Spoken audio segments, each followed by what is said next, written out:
On this episode of the Soul Twin Stars podcast. For a woman, it's like going to the gynecologist. You don't just want any gynecologist. You want to feel comfortable with that person. Do you actually hear things in your brain? Do you hear it in the room? So funny you asked that. I just posted a video that explains that very thing. I think you're psychic, lady.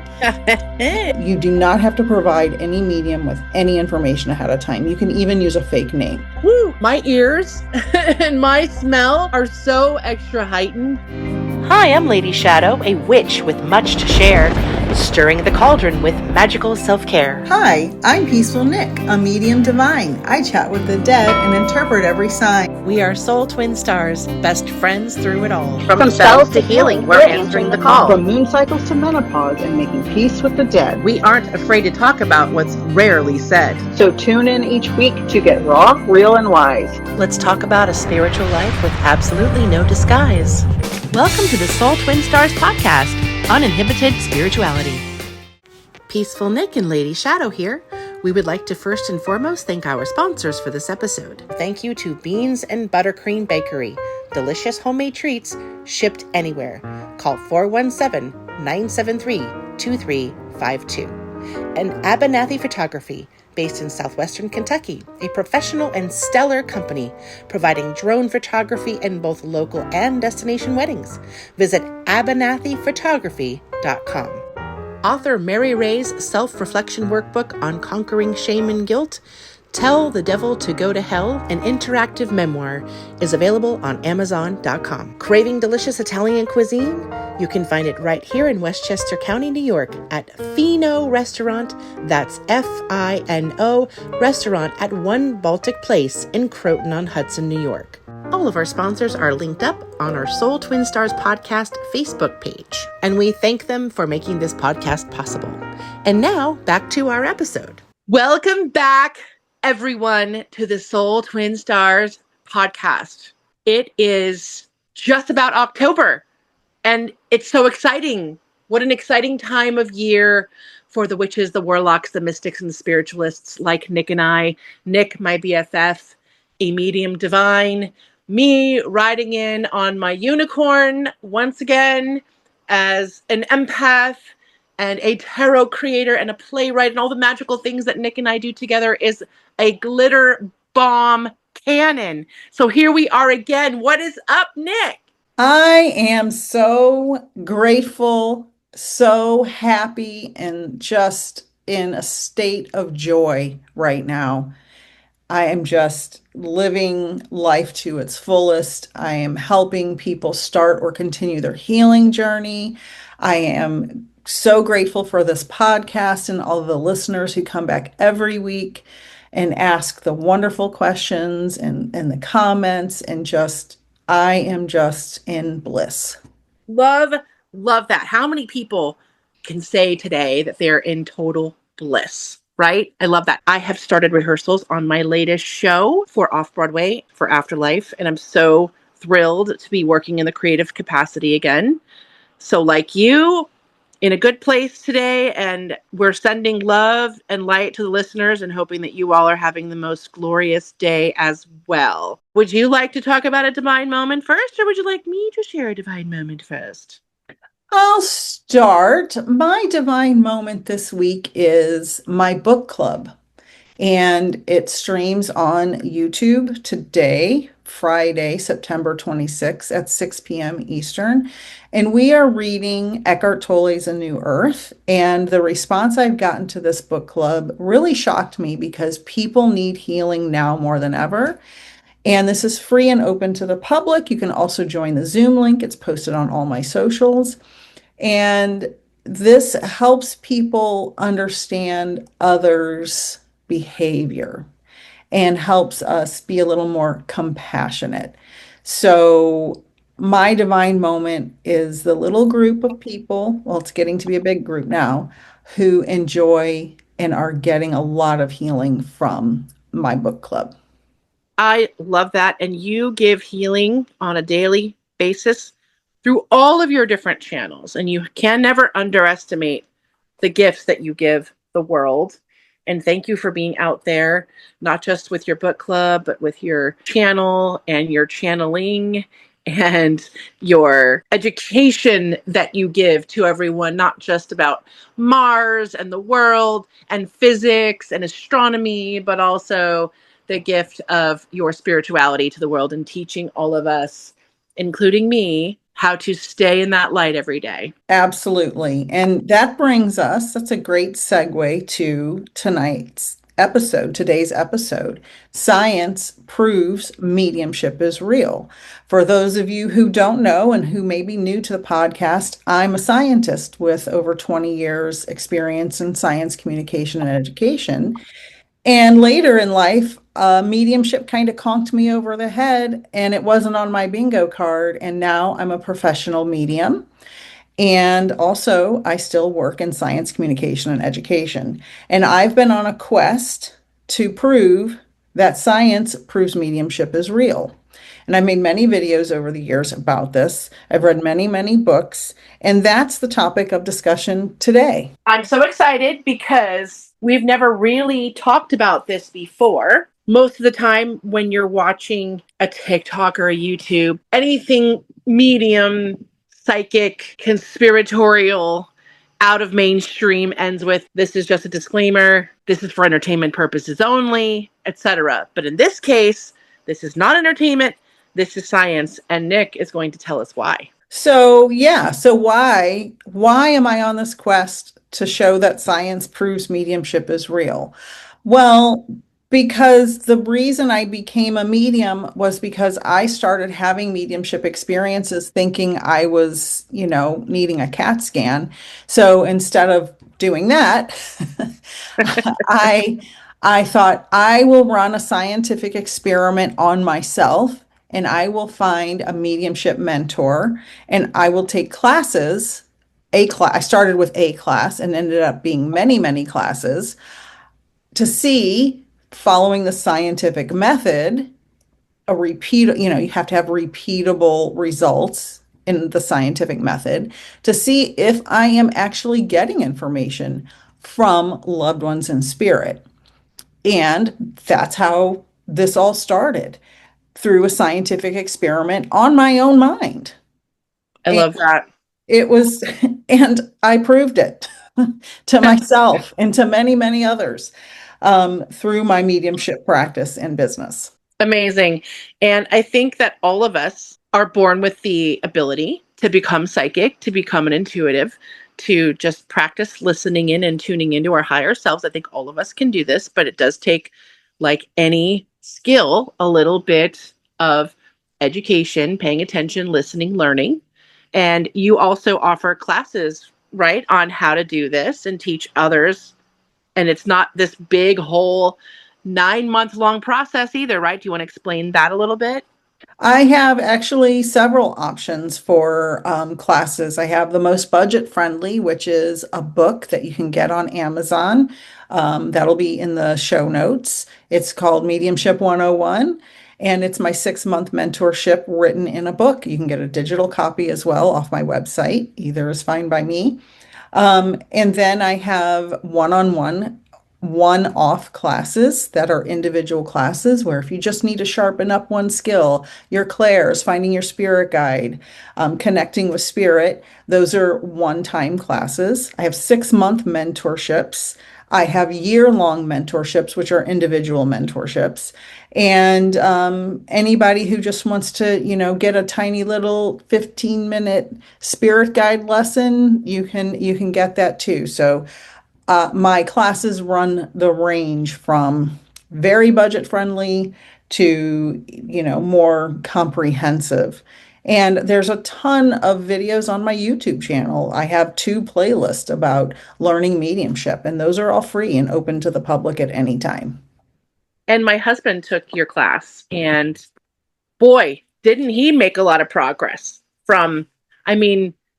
we did this once a month for 6 months, right? Yeah. And he developed skills very quickly. He couldn't even believe it. And just by putting in the time, listening to your tips and your tricks and your education, and I'm floored at the results. So It does work, everybody. If you really want to tune in, it does work. Absolutely. And he did develop incredibly quickly, but he was ready to receive and ready to learn. And that's the difference. Also, I want to say you want to find an ethical mentor. You don't want to just find anybody. I may not be the mentor for you. You may find someone who has a very different vibe than me that you want to be your mentor, and that's fine. You absolutely should have a good vibe from any spiritual practice mentor that you make a connection with. You shouldn't just pick anyone. It's like going for a woman, it's like going to the gynecologist. You don't just want any gynecologist. You want to feel comfortable with that person because you're not going to learn if you don't feel comfortable. I agree. I take ice dancing lessons, for some of you who already know this, and there's not a lot of ice dance coaches out there for my age, height, skill level. But same thing, anytime you are asking someone to teach you or putting your trust in their hands, this is a very physical sport, right? Just like you're talking about how it's a very mental sport, right? A spiritual sport. So it is absolutely imperative to find the right pairing with someone, because that will not only affect the experience of learning, but it will affect, the type of learning you do and how far you take it. And trusting, like you said, that you're getting good information and trusting someone with a very personal part of you. For me, I'm older and I don't want to go on a tiny little 4 millimeter ice skating blade with someone who's not going to catch me or, push me too hard. It's the same exact thing. Yeah, and that brings me to the next point. I want to talk about ethics. So there's trust. You want to trust your mentor in any type of learning situation, and you want someone who's ethical. And in the United States, there is no governing body that regulates mediumship and psychics. You really just have to manage yourself and be ethical. And this is a big reason why there are so many scammers out on social media. So when you pick a reader, a psychic reader, a tarot reader, oracle cards, a medium, any type of healer, any type of healing modality, please, please make sure you get references from them. Make sure they have a legitimate website. You may email me and any other ethical reader and ask us questions like, how does this work? Is this, something I should be worried about? Or, whatever it is you feel like you need to know before going into a reading, or questions about how long have you been in business? How many readings have you done? Can you provide testimonials from former clients? Any ethical reader will be happy to provide that information. And do not ever give any personal information to any reader ahead of the reading. If a reader asks you for and unless it's an astrology and they want your date of birth and where you were born, that's a different story. You need to give them that. But if you're doing mediumship, you do not have to provide any medium with any information ahead of time. You can even use a fake name, because an ethical, developed medium will be able to connect with your loved ones in spirit with or without your name. So make sure to be very careful.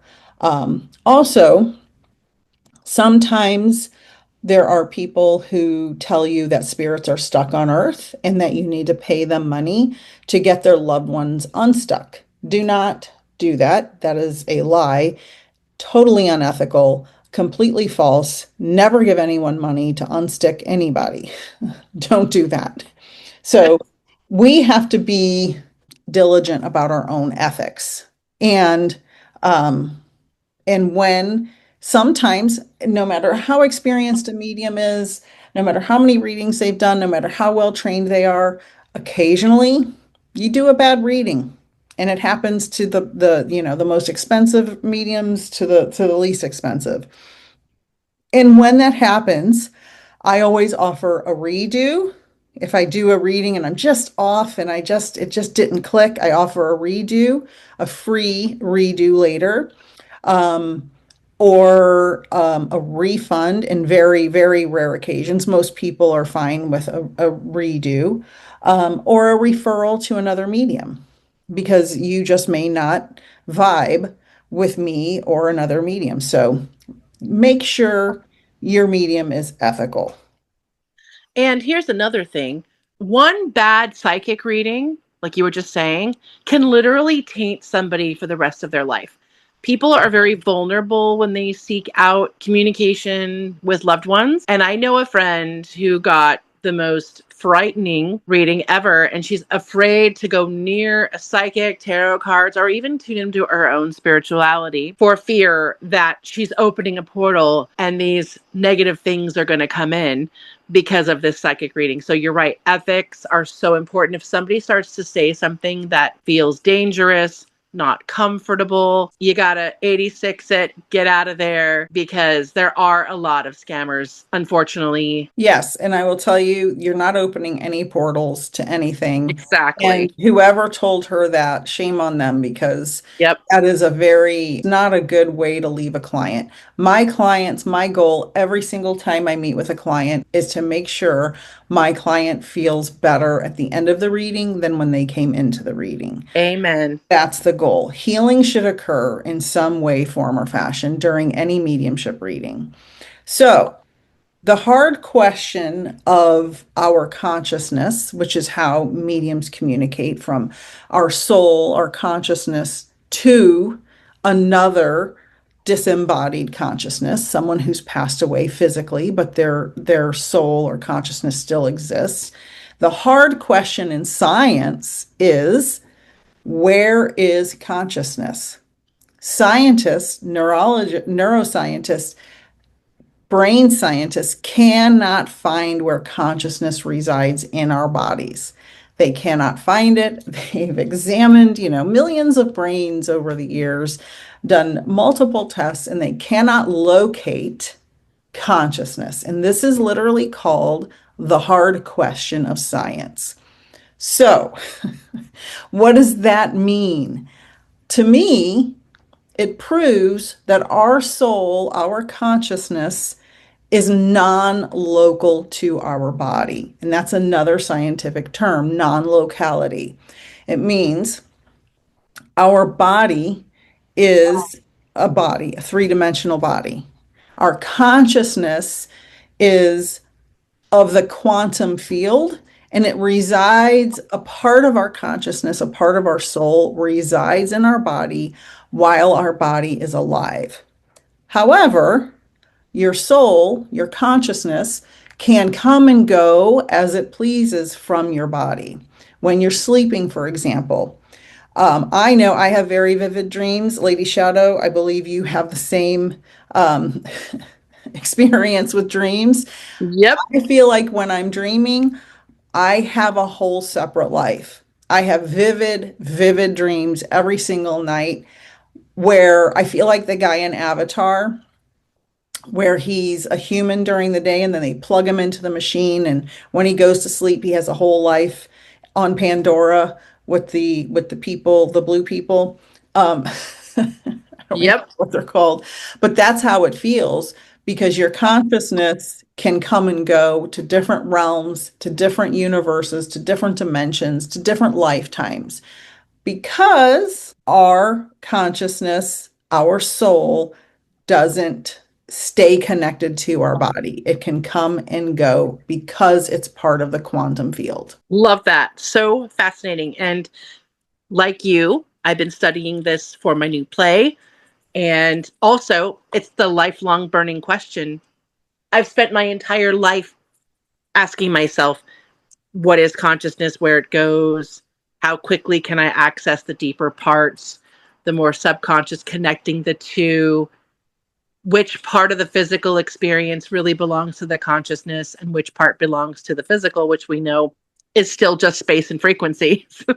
So it's so fun to ask these questions. So now that you know that consciousness is separate and can be contacted, tell us the rest. So, because our soul is made of quantum material, there's actually a lawyer who became a medium who calls them quanta. And because it's quantum, if you know anything about quantum computing or quantum physics or quantum particles, they can be in many places at one time. And another, fancy term in science is quantum entanglement. So when you have a particle in science and you put it in the lab, you can pair two particles to each other, protons, photons of light. You can pair them. And when you pair these particles, one can have a plus sign, and as soon as you change it to a plus sign, the other one immediately changes to a negative sign. There's no time delay, it's instantaneous interaction, and that is quantum entanglement. So these particles are entangled, and they don't have to be next to each other. They've experimented with this on the International Space Station, from Earth to the International Space Station, and you can have a particle in the Andromeda Galaxy, 250 million light years away, that is entangled with a particle here, and they will have instantaneous communication with each other. And so, because our soul is made of these quanta or quantum particles, and everything in the universe all came from one small area, from the same quote unquote Big Bang, which wasn't real, that's not really the right term, but all of the particles in the universe can be entangled, even the particles of energy that make up our soul. Because physical particles, atoms, have subatomic particles that get smaller and smaller and smaller until you get to the energetic level. And that is where the quantum realm exists, where you can do weird and wild stuff. Einstein called it spooky action at a distance and couldn't explain how it worked. So he just kind of was like, I don't know how it works. It's spooky action at a distance. And so even Einstein, one of the most brilliant minds in the last 100 years, couldn't figure out why these particles acted so strangely. So what does that mean? All of the particles in the universe, all of the energy came from one small area. So when these things move around the universe and get recycled, they get entangled. So if I have a soul that is made of these quantum particles of energy, and your grandma has a soul that was made of these quantum particles of energy, and we can be entangled, why wouldn't I be able to scientifically prove that I can get information from a stream of energy that I'm entangled with in my soul to that person's soul? That is amazing. Yes, entanglement is such a fascinating fact because I remember we talked with Dr. Evan Alexander about this, and he was able to also scientifically prove his NDE using the same principles, that he was able to connect in two places at once while his body was completely unconscious. So let's use this analogy of connecting your Bluetooth to a device, right? Yep. It can be across the room. Yep. You're pairing it up. You could be 50 feet away, but in this case, you could 50,000 miles or infinite a billion light years. A Yes. billion light years. Yeah. And that's kind of how I think about it, as like a Bluetooth device. That is the perfect analogy. That is it is the absolute perfect analogy, because we believe in Wi-Fi technology because we use it every day. So why is it so hard to believe that, for skeptics out there, which, drive me crazy, but why is it so hard to believe that as humans who have been on this earth 200 to 300,000 years, the earth is 4.5 billion years old, we have evolved on this earth in a way that every culture has had some type of belief system in the afterlife. Right. Every culture, no matter how spread across the earth they are in different regions, over time, different time periods, cultures who never had contact with each other that we know of, they all have some type of afterlife belief system. Like the Egyptians, their whole thing was you die and go to some spirit realm. That they built the pyramids, you know, because of that. Like it was their portal to go to spirit, for their soul to survive this realm and go on. So when people who are materialist scientists try to debunk these things, it kind of makes me a little sad because we all have the ability to tune in to our own soul and to contemplate these things and to feel that energy of unconditional love of the spiritual realm. And so when people are so adamant that nothing else exists except this material world, it makes me a little sad. How do we bring in the idea of two particles, which would be in this case soul frequency, right?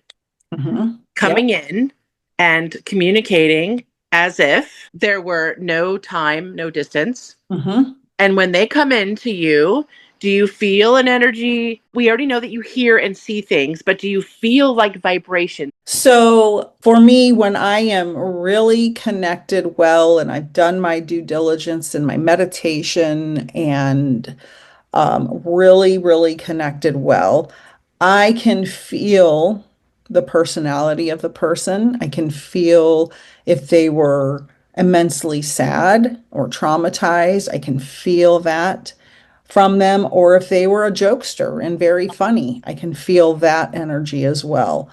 I can sometimes feel how they passed away physically and emotionally.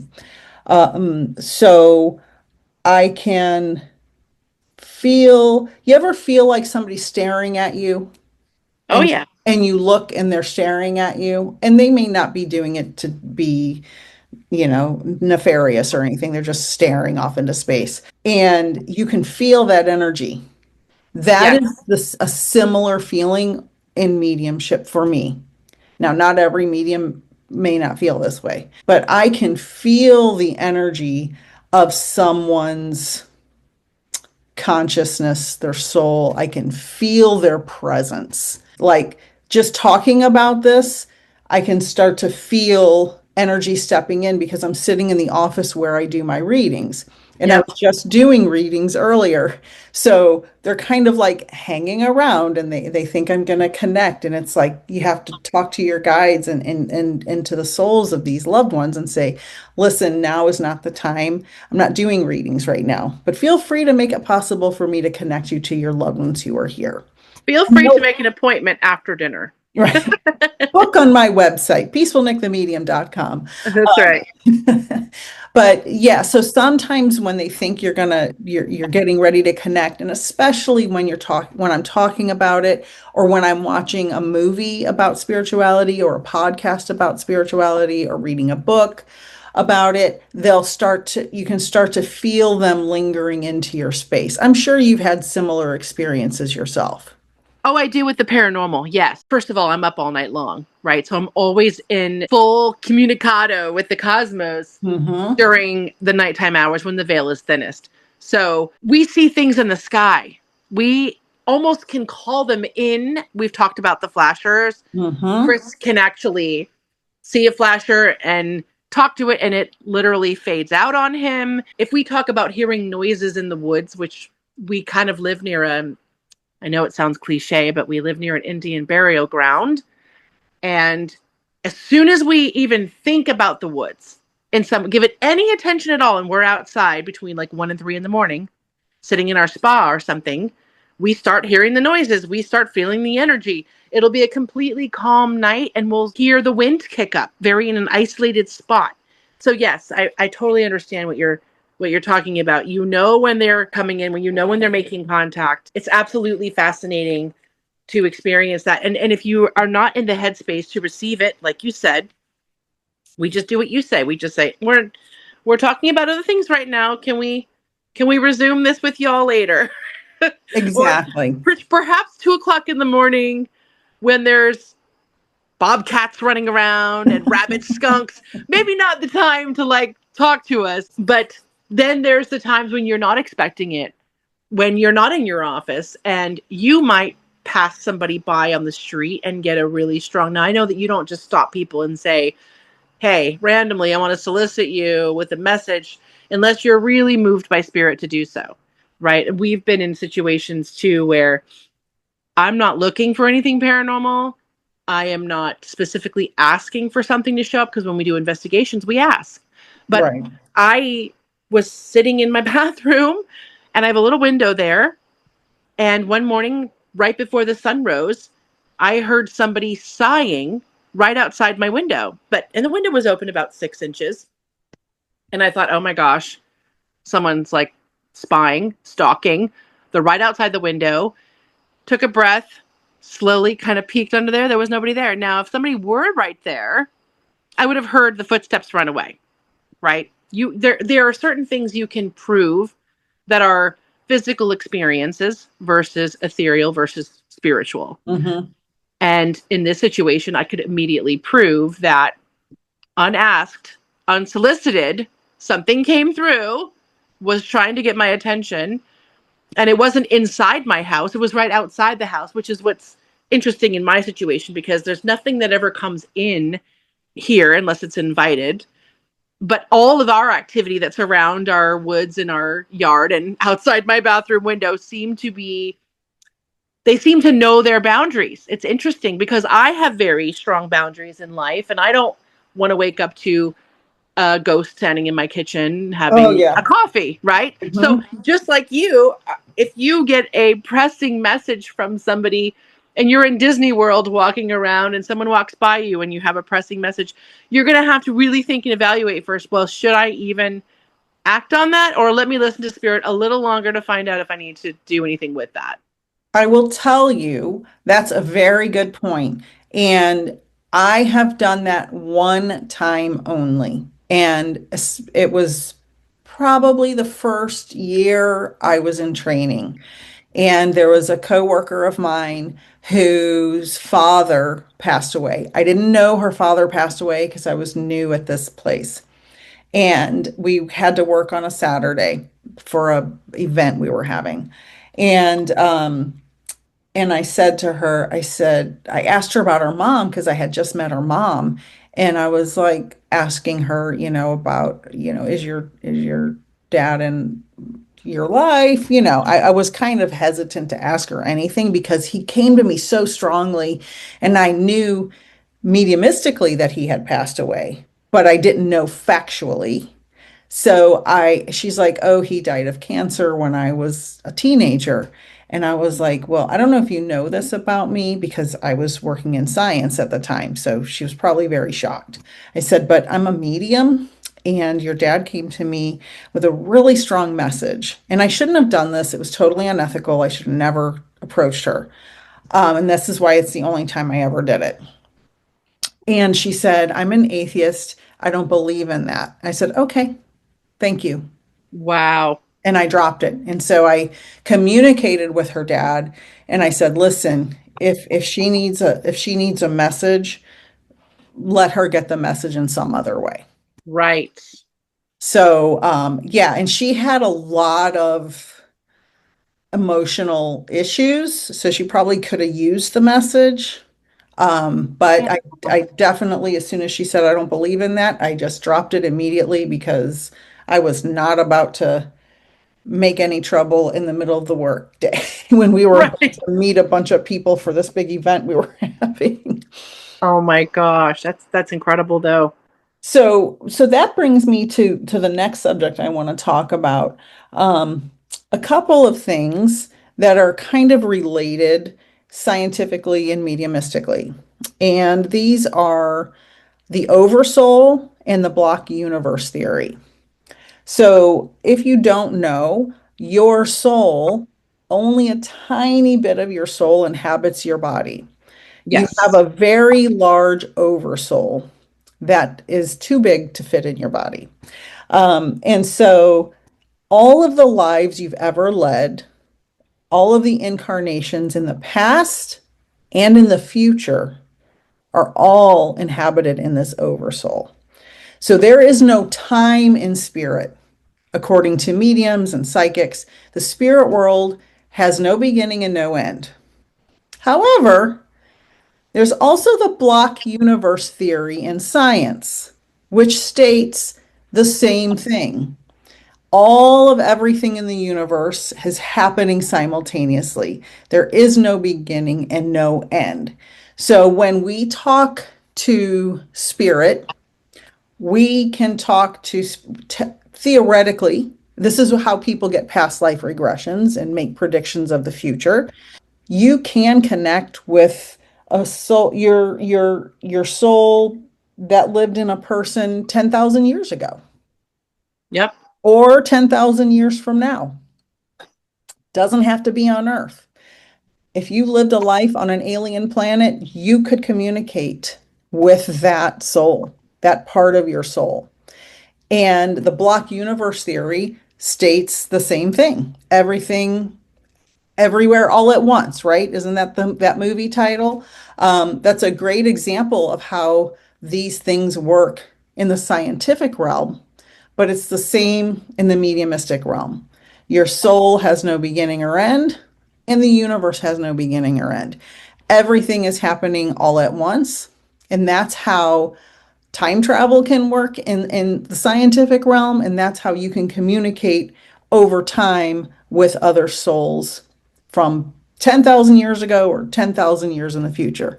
Now, I do not communicate with future beings. I do not communicate with aliens, and I do not do past life regressions. The reason being, not that there's anything wrong with that. I'm not saying there is. For me, I don't communicate in any capacity where you cannot prove it. Unless you had a past life that I knew the name and where you lived, but you could probably Google that, right? I will only communicate with your loved ones as a client who you knew personally. I don't communicate with famous people for the same reason, unless you knew that famous person personally. So I have an ethical line because of my scientific background. I'm not going to say, oh, in your past life 100 years ago, you were burned at the stake. I've literally heard people say that in readings. Yeah. And I'm like, that may be true, but we can't prove that. And that really is just instilling fear in people. And I'm not about that life. I'm not going to, I don't want to put fear into any reading.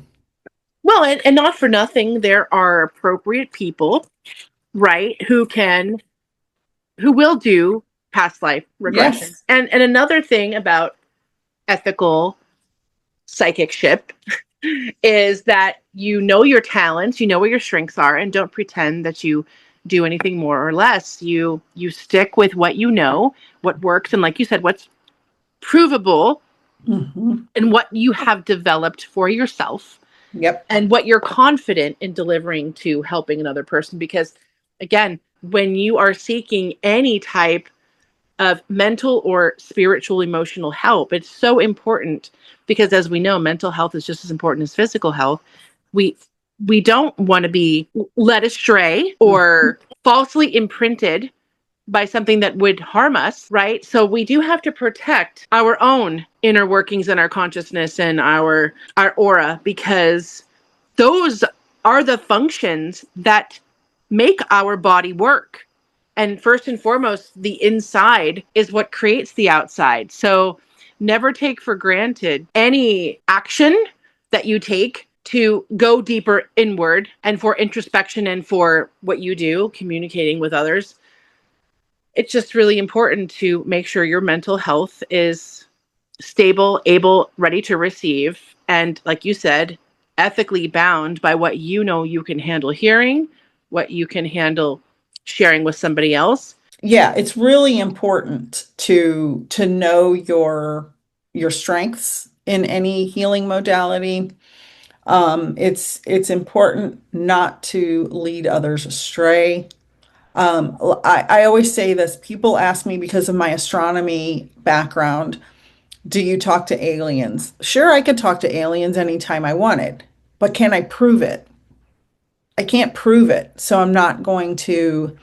I could make a lot of money making videos talking to aliens, a lot of money, and there are people who do it, but I can't prove it. So I feel like a fraud if I do that. So I'm not gonna do anything like that at all. I will. And some people would say that you can't prove a reading that's done one-on-one with somebody else to somebody else because only the recipient would be able to confirm that. But in your mind, that is still proof because it only takes another person to validate that as proof, right? Right. But the trolls in the world would say, well, if you can't prove it to everybody that this is a thing, like go on television and get all of this validation like these other psychics do, well, then it can't be real. Some of my favorite evidence actually is, we call it third party validation. And this just happened to me.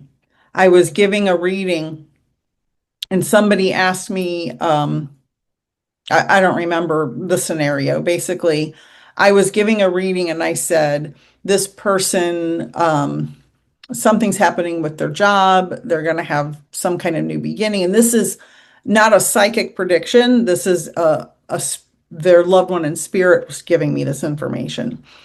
And then the next day, their daughter, who's here living, told them they lost their job. And then my client emailed me and said, oh my God, you were right. My daughter lost her job today after, the reading the day before. And so that's called third party validation. Even the client didn't know that that was happening, but spirit knew and could see because there's no time and they can see forward in time and backward in time. So third party validation is the best.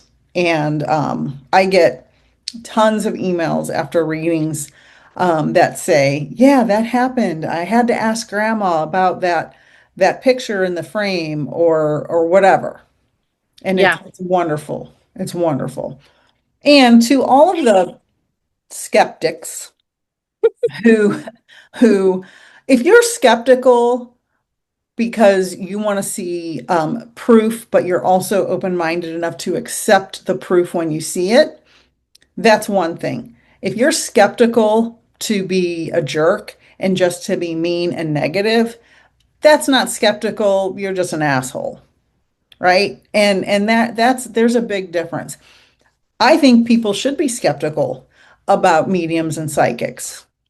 But when you're getting accurate information, that's when you should be open to receive it.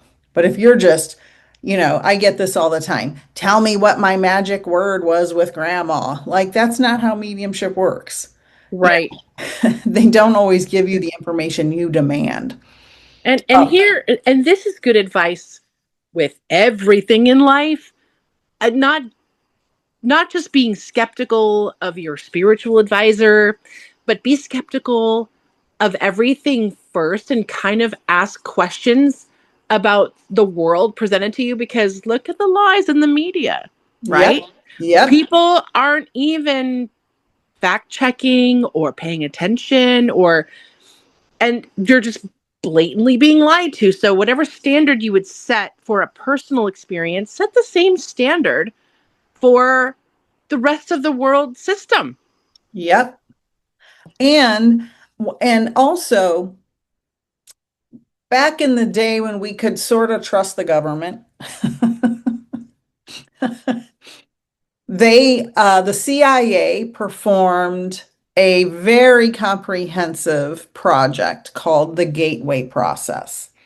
So for those skeptics who are like, this could never work, well, the government did it for decades, and then it kind of went underground, and who knows what they're doing now. This training program was intended to alter human consciousness by synchronizing brainwave activity between the hemispheres, the right and left. That's where, if you hear of hemisync, the Yep. hemisync songs or music, Yep. that's where that came from. The CIA, Central Intelligence Agency of the US government. Okay.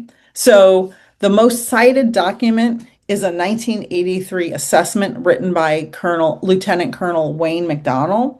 The report was later declassified and it's available on the CIA FOIA website. I've downloaded it. Anybody can download it. It's open. It's incredible. So there are all different kinds of practices using the audio, the meditation, the biofeedback, the breathing, the visualization, hypnosis, trance.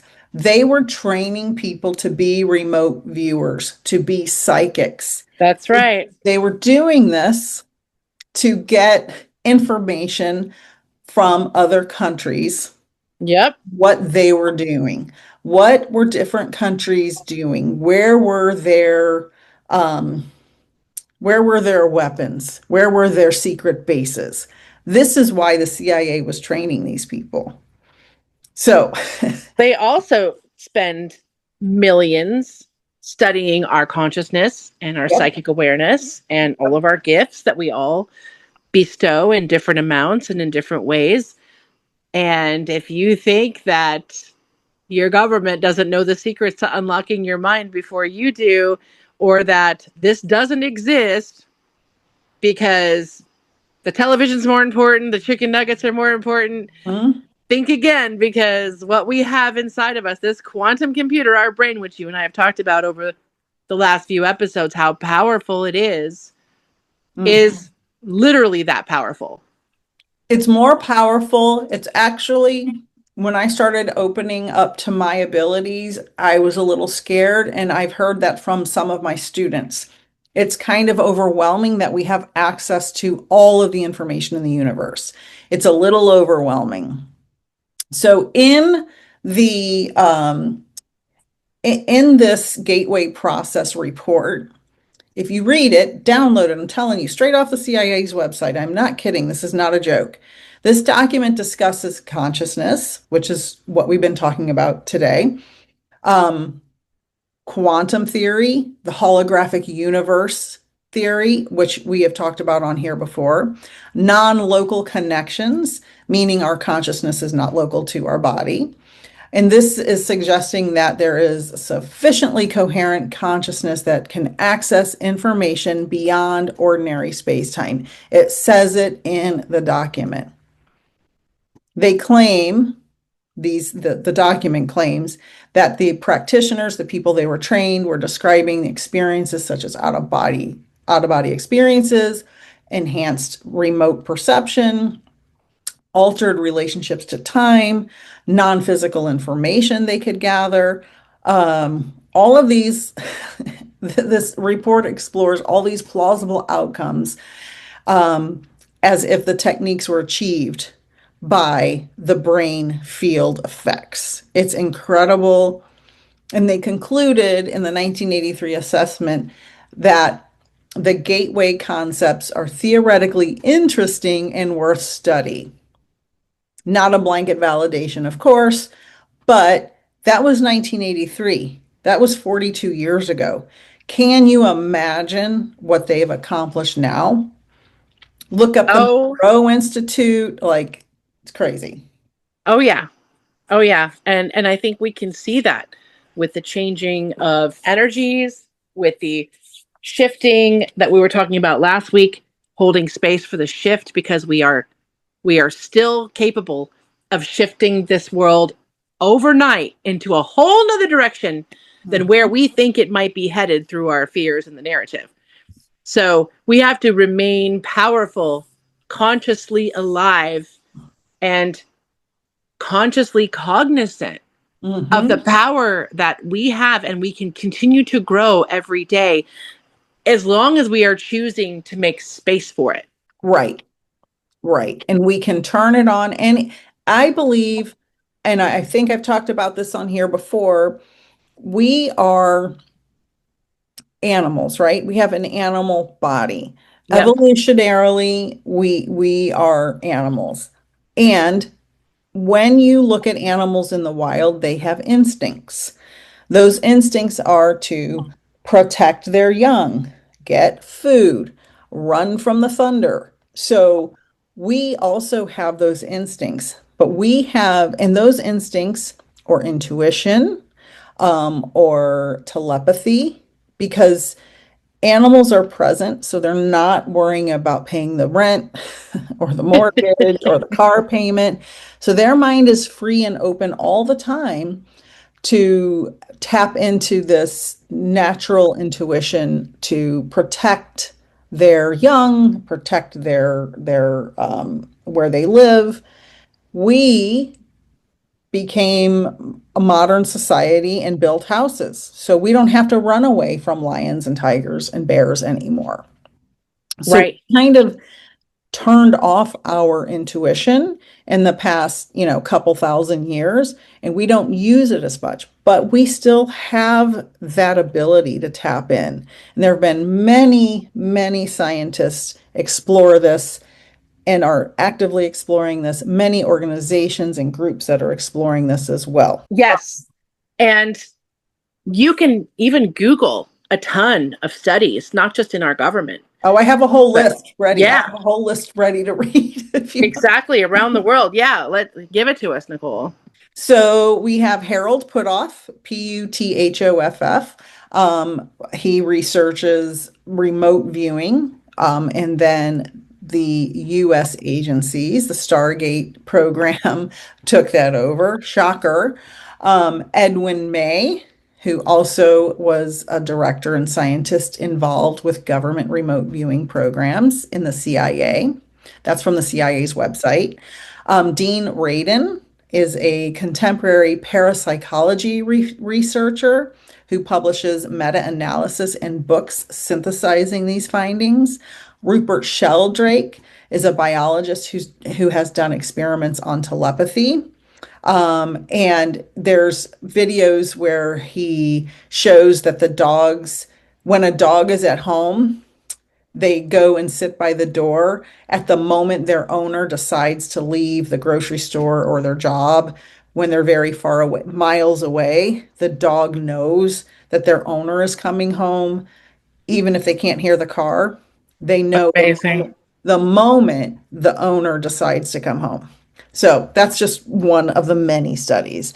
And then there are organizations and groups, the Society for Psychical Research, that's in the UK, the American Society for Psychical Research in the US, the Duke, the college, Duke University, Parapsychology Laboratory, and the Rhine Research Center. The Stanford University in the Bay Area Research Institute have remote viewing teams, and the Stargate program all working together with the CIA. Big shocker. Yeah. The Princeton Engineering Anomalies Research, the Institute of Noetic Sciences. A lot of you may have heard of that if you research, woo-woo stuff, not being negative about it. I'm just saying. The Parapsychological Association is affiliated with the AAAS and the Monroe Institute. That is where the hemisync audio techniques were developed and used in the gateway work. So there is ample information available. When you look things up and you try to research these things, make sure you get a reliable source of information.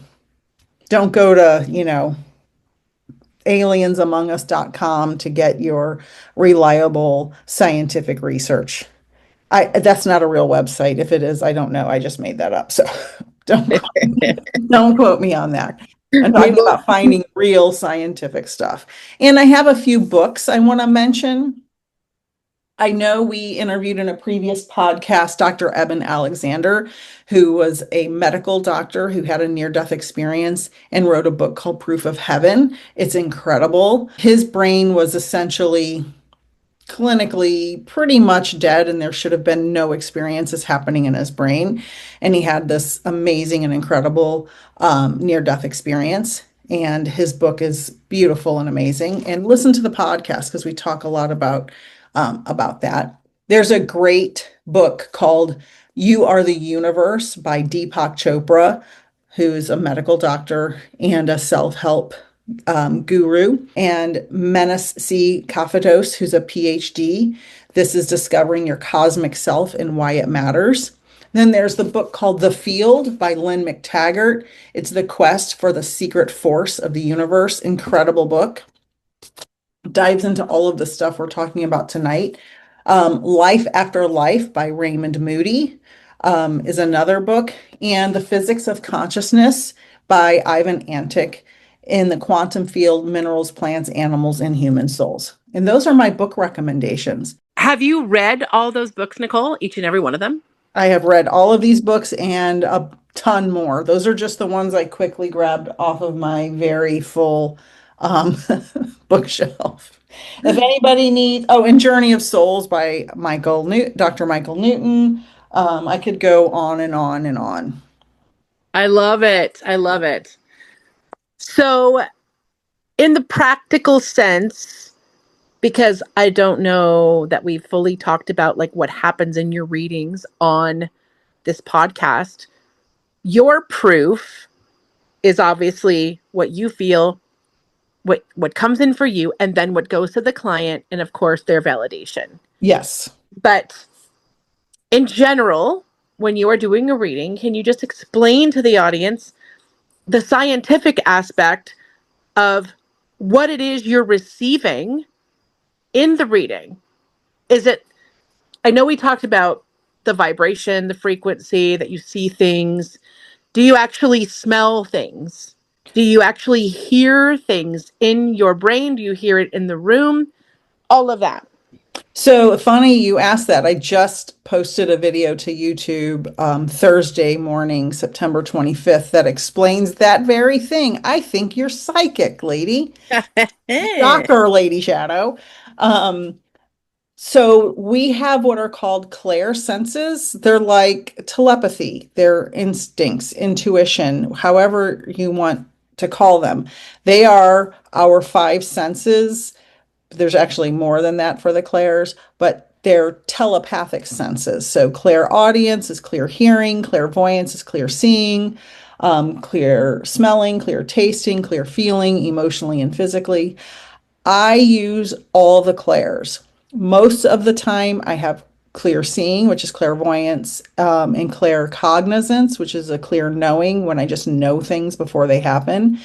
But all of the clairs in my readings kind of layer each other. Like whatever room you're sitting in right now, you see the light, you're hearing the podcast, you're feeling the physical feeling of sitting on the chair. You can feel your heart pumping. Whatever sensations you're having in your physical life, those also exist telepathically through our clair senses. That's the easiest way to describe it. So when I connect, I raise my consciousness, I visualize my consciousness raising up above my head and expanding into this dome over my head, where I invite loved ones in spirit to come in, and I see them and they show me things and they talk to me, and they're doing movements. They may be crocheting, they may be playing a guitar, they may show me their urn, they may bring a dog or a cat or a horse in, all kinds of different things I see, feel, hear, and touch. So I have all the clairs, and if you want to develop your mediumship abilities, the more clairs you develop, the better your readings are going to be. You can develop them, you can practice them. And like I mentioned earlier, I have a book, Mediumship 101. It has exercises for clairs. If you're interested in going at your own pace, it's a great way to start and see if mediumship is for you. Yes, and similar to the paranormal guide that I'm working on a paranormal guide that I actually published many years ago, but I wanted to update it now with all the different places I've experienced and investigated over 20 years. And like you, I use all of those clairs as well when we're in the field, except that you're tuned into one person in a reading, as where I'm just tuned into the space of the energy. And I'm asking kind of whoever wants to come in and share, except that, of course, I say if you're evil, if you're not of light, if you are angry or unhappy. Now, I know that you don't deal with that type of communication because you're dealing mostly with one-on-one people who are getting in touch with their loved ones. But my husband and I have gone to some very disturbing locations to investigate, not just bloody battlefields, but hospitals, for instance, where there was a lot of trauma, especially in the early 1900s, and death and sickness and a lot of lingering energy there. And so when we come in and ask kind of generally, we're kind of performing for a coliseum. Hey, come on in. Does anybody want to talk to us? What would you like to talk to us about? What can we record for you? What can we stand here and hold space for you through in for? And we never know what we're going to get because, again, we're not reading for one person. We're reading for like a collective consciousness of that space. But like you, practicing receiving, if you're going to go out into the field and you're collecting evidence, obviously you have to be open to receiving what you're going to what's going to come in, right? So we practice all of that, listening with our ears, smelling with the nose, using the third eye to kind of see into the next dimension what this person could have been going through, what happened in this space. So like you, I experience the evidence that you do, just it's not one-on-one, and we don't necessarily know how to identify the person like you do with a person that has a name and a life and they're alive right now. But we still get the same evidence. We still get responses. My thing is, my ears and my smell are so extra heightened.